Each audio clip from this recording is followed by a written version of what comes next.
Listen, when you deny your husband of intimacy, you're indirectly handing your marriage to the devil. Hey guys, welcome to my channel. My name is Jane Lawrence, aka Juicy Jane. I come with a lot of juice, and I am excited to be back again with another juicy episode where I would be responding to some of the emails that I got. If you're looking to talk to me about your relationship issues, what you need to do is just send an email to law_jane@yahoo.com, and I will definitely reach out to you and bring it on here if you want a lot of people to give you advice on what to do. So without wasting much time, if you're new here, I welcome you and I urge you to subscribe. Hit the subscribe button and also hit the notification bell to get notified whenever I post a video here. But nevertheless, I assure you that you're going to have fun, because that's what I come with, fun. All right, let's just kickstart. I have a mail here that says, my wife and I are happily married. However, my sex drive is far higher than hers. I don't want to hurt her feelings. Neither do I want to be that man that cheats. What do I do? Okay, so I'm going to keep you anonymous. Well, I'm sure that she's quite interested in other things other than the actual, penetration, because to be honest with you, there are some women who actually like foreplay more than penetration. Maybe you should look into amping your foreplay games and see how she really likes it. But more importantly, this is your wife, and there's got to be some level of compromise between both of you, and a tad bit of understanding that there could be something wrong, and you're trying to understand how her mind works. Nevertheless, by its very definition, your wife could be suffering from a condition called hypoactive sexual desire disorder, and that is a medical condition that should be checked up by a doctor so that they can verify what the leading cause of that could be.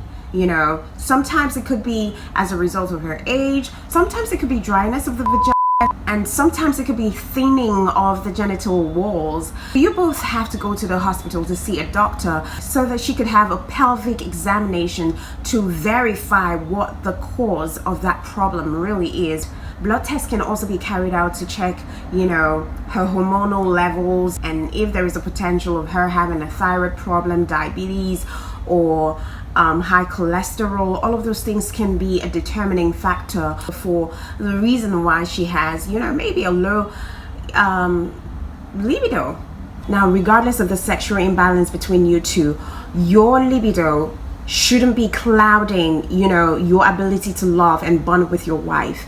And if that's the case, I'm sort of wondering, what's the purpose of your union?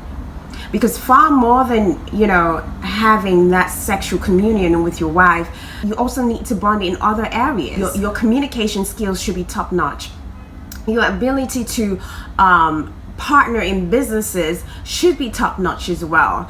Your ability to be spiritually inclined with your partner should be on another level. All right? In as much as both of you are trying to figure out what the situation is, because it's very important to communicate.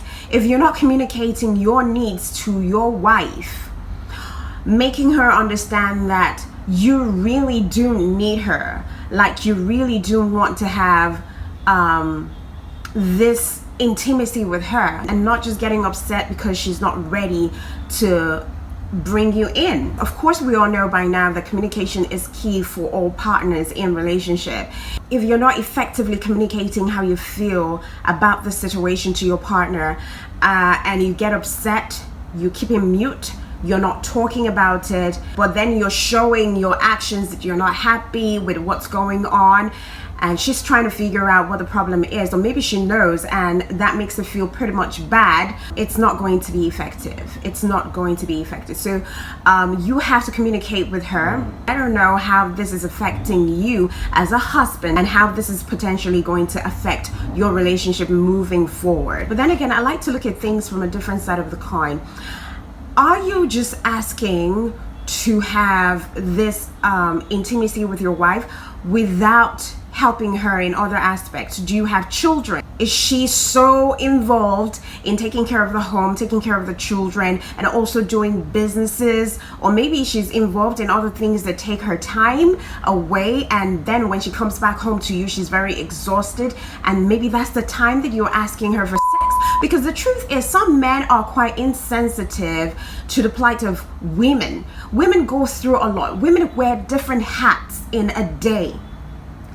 She's a mother, she's a wife, she's cooking, she's the maid in the house, trying to keep the house clean. She's also washing your clothes. She's doing all of those things, and you're not lifting up a finger, because some men think that providing for a woman is all there is to being a man or being a husband. If she's doing a lot that's taking her time, draining her energy, then you ought to know that you need to help her out. Help her out. If you know how to cook, cook. If you know how to clean, clean. Even if you don't know how to clean, try. Put the effort in and let her see that you're trying to help her out. Don't just sit and provide and not help out in the house. Try to check. Is there anything taking her time? Is there anything draining her energy? And try to cut it down a little bit. It doesn't take anything away from you. It doesn't make you less than a man if you could go into the bathroom and do the laundry. If you could go to the kitchen and do the cooking. Do something in the house to take away some burden from women. Because to be honest with you, a lot of women are burdened with a lot of activity. So try to take away some of the hats that she wears during the day and see if that changes or improves things in the bedroom. And please, please, please, men, also make sure that things are not made worse by lack of communication, honesty, and the willingness to compromise with your partner. Because some of them might be going through a lot of things that you don't know. And if you're not asking the questions, if you're not talking, if you're not sitting down to have this communication with your wife or with your partner or with your husband to understand where they're coming from or where their mind's at, it's going to prove a challenge in your marriage. Sometimes we need to build our emotional intelligence so that we ought to know how to approach certain sensitive matters in our marriages or in our relationship. Sometimes you need to pull out of the situation and look at it from another dimension, from another side, and understand where things are coming from and where the problem might likely come from, and see if you're also contributing to what's causing the problem in your marriage. And then women, because I do know that there are some women who deny their husband sex for God knows why. Listen, when you deny your husband of intimacy, you're indirectly handing your marriage to the devil, because the devil is constantly seeking to bring down the institution called marriage, because marriage was ordained by God. Marriage is a covenant relationship that God has created. So devil is fighting tooth and nail to bring down that institution called marriage. So every time you deny your husband in the bedroom, you're handing the keys to your marriage to the devil. Because that's when he starts to see the food out there that he ought not to see. Even if that food is dreadful, bad for him, he will start to long for it, because you're starving him of that which is rightfully his. For crying out loud, why did you even get married in the first place? One of the benefits of getting married is having that intimacy with your partner. Just as you have intimacy with God through worship, that's how you should have communication spiritually, sexually, mentally, emotionally with your husband. So when one of those things are cut off, there is an imbalance in your marriage, and that's a loophole for the devil to come in. Women, stop denying your husband of that sexual rights. Stop denying him. I know marriage can be complex sometimes.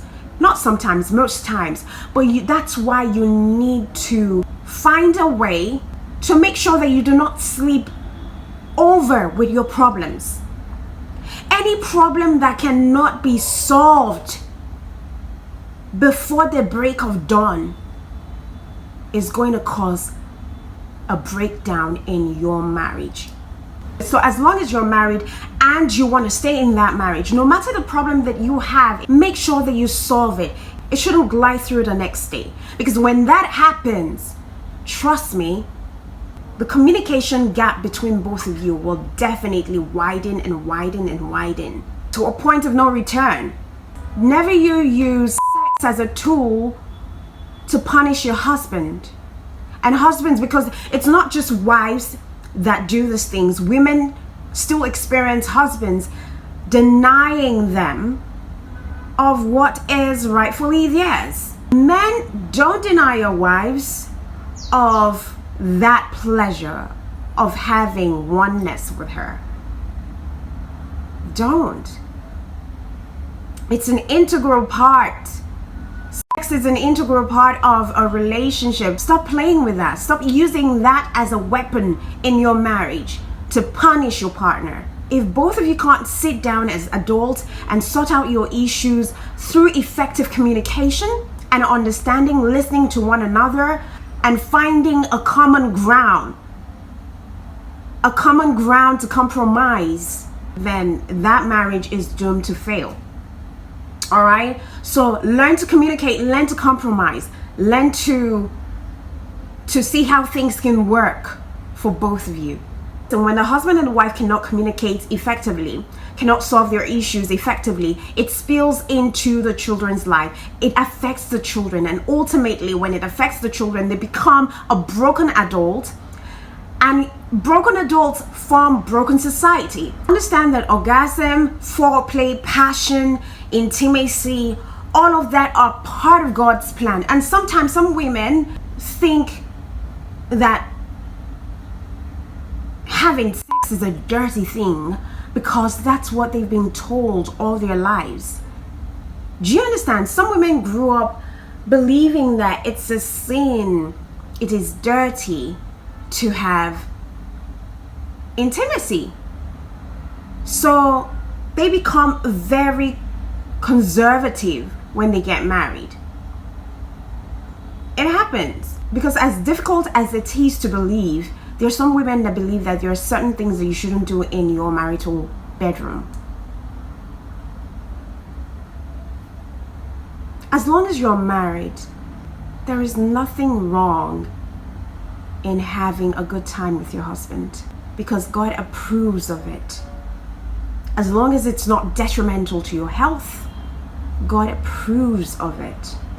So be more open, be more liberal when you're having a good time with him. Dress well. Go off and buy yourself a sexy lingerie. Go off and look good. Explore your bodies, because the purpose for which you're married is to understand every nook and crevices of your partner's body. That's one part of being married, one part of the benefits of being married. There are lots of other things that make for a great marriage, and day by day you keep understanding, you keep learning, unlearning, and improving.